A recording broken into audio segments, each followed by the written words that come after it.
Edge wicket miss பண்ணியிருக்கு. Aaron 2 Sukumar. Again ஒரு dot பாலுங்க. Third ball 2 Sukumar. நல்ல ஷாட்டு. கீப்பரை சேஸ் பண்ணுறாரு. சிங்கிள். உடச்சி போட்டாரு. தூக்கி அடிச்சிருக்காரு. கேட்சான்னு பார்க்கணும். கேட்ச். பால் எகைன் உடச்சி போட்டாரு. லெஃப்ட்ல அடிச்சிருக்காரு. மிஸ்ஃபீல்டு. நல்ல ஃபீல்டிங். 3 ரன் பார்ப்போம். 3 ரன்.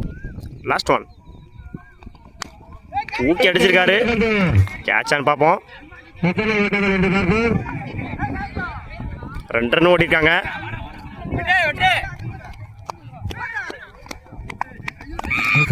விக்கெட்.